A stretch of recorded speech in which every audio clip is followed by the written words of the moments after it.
Hey guys, my name is Troy. Welcome back to my channel. Today we've got a little bit of a Christmas book haul and a little small bookshelf organization video to do. So yeah, let's just jump right into it.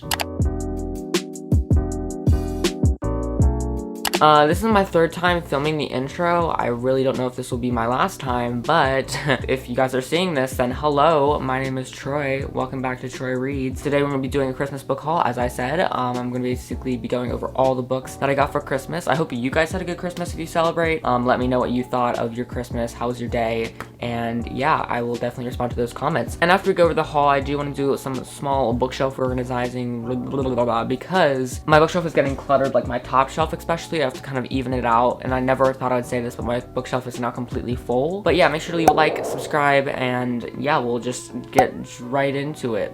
Alright guys, first up, In the Flesh, we got Ace of Shades by Amanda Foodie. My sister got this for me. Well, it was on my list, so it was like not that surprising, but like still, it was like, oh my gosh, that's so nice of you to say, because I've been like talking about this forever on my channel. For the last month, I've probably talked about it like 3 times, I don't know, but it just looks really cool. Welcome to the City of Sin, where casino families reign, gangs infest the streets, and secrets hide in every shadow. Basically, we're set with this girl named Annie Salta, and her mother goes like missing. She's kind of raised to be like this proper lady, but the City of Sin is like this place where all like the bad people are, obviously, because the City of Sin. And her mother kind of, you know, gets taken, or she goes missing, and her only lead is Levi Glazier, and basically he's not a gentleman, he is a street lord and con man, and she has to kind of like go and adventure into the City of Sin and try to find her mother, and also kind of pick up on a mystery along the way. So I'm really excited to read this. It's just so cool to have this in the flesh. Like, it's just so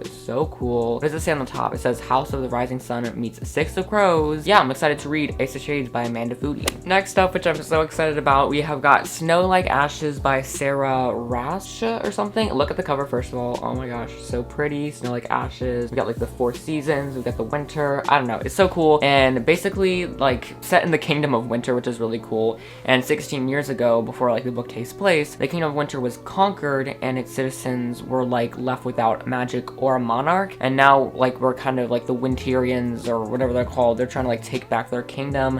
There's like 8 survivors that are trying to like get back the magic, and then we're set with this girl named Miria, I think. Yeah, and she has lived her whole life as a refugee. She's trying to like find this magical locket to kind of like, I don't know, like try to get back into, trying to like save the town, or like the Winterian town. I don't know too much about it, but I'm really excited to have this book. I've had this book on my TBR for probably like 1.5 years at the least. Like, I was researching a bunch of like cool like epic fantasy, high fantasy sort of stuff, and this came up when I was looking at that. I used to watch like a bunch of recommendation videos on BookTube, and this was the one that I saw a lot. So let's read like a little quote. Snow Like Ashes is a thrilling story with unforgettable characters set in a stunning fantasy world that had me quickly turning pages. I want more. So yeah, it looks really fun. A lightning fast tale of loyalty, love, and finding one's destiny. Super excited. Next up, we have got The Raven Boys by Maggie. I never know how to pronounce these things, but there's the author, and if you look, we've got another great cover. We've got like the Raven, and then we've got the boys. The Raven.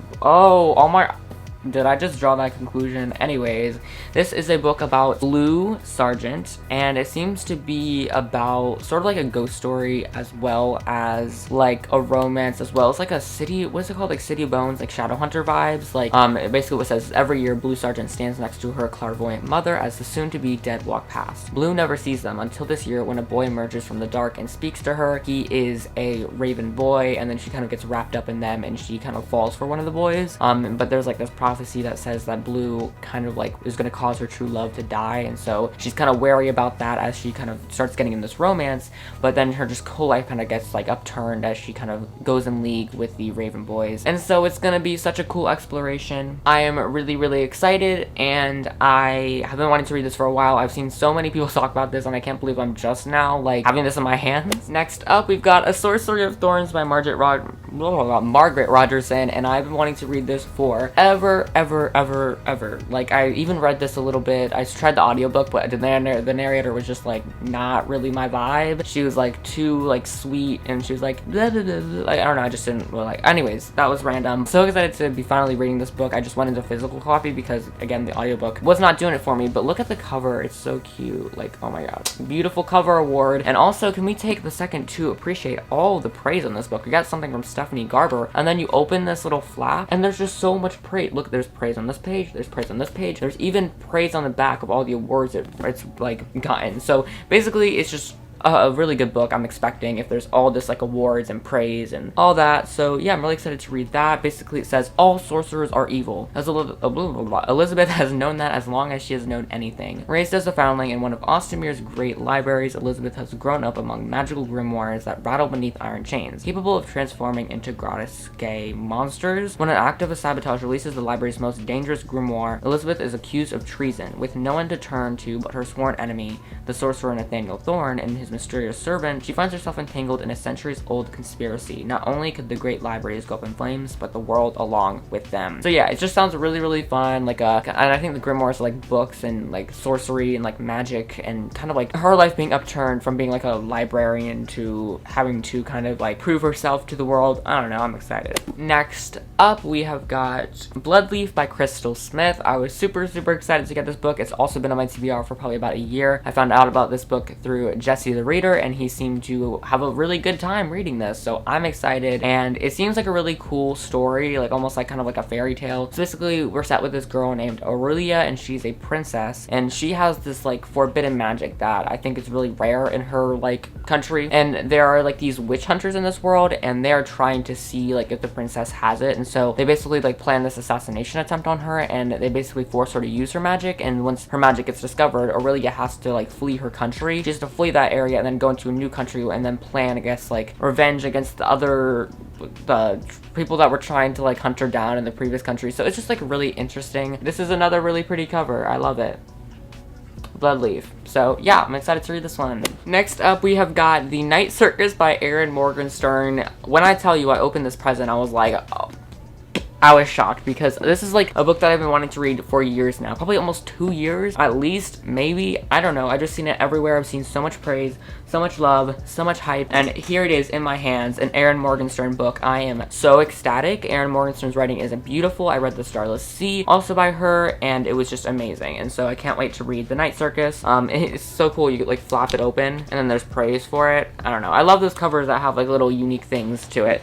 But basically this is a story about like a lucrative circus that's like magical. It's called the circus, called Les Cirques de Revis or something, and it's only open at night. It's the Night Circus, and it's kind of like a lucrative, again, like a secretive magical circus. And when you go in there, you experience all these wonders, but behind the scenes there are two boys that are fighting with magic, and it's just really, really interesting. My camera's about to die. I'm gonna go charge it again, and I will come back.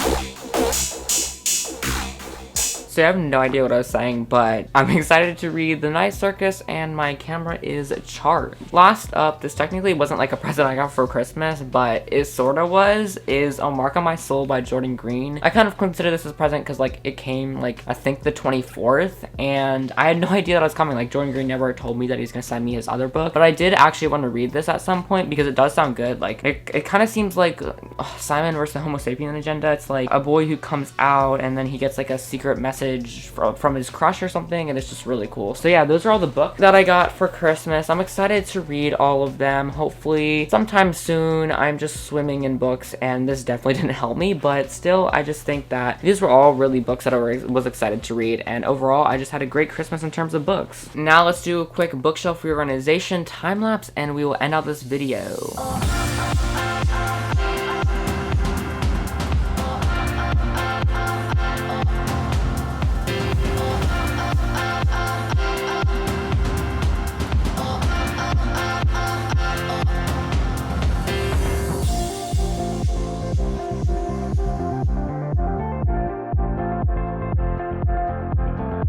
Okay, so I'm back from my reorganization session, and it was pretty good. I'm not too happy with it. It's just like I'm running out of room for my bookshelf, and I don't really know how to quite reorganize it, but I will probably do something early 2021, reorganizing my whole bookshelf, because I just can't do these small portions anymore. But yeah, it does look pretty good, and I just needed a little temporary spot, and it worked. So that's gonna wrap it up for this video, guys. If you enjoyed, make sure to leave a like on this video, subscribe to my channel for more, hit the notification bell, comment down below what books did you get for Christmas if you got any, and I would love to discuss with you. I'll leave the last video up there for you guys, my best books of 2020. It was a great video, highly recommend that. Have a great rest of your day, and I'll see you guys next time.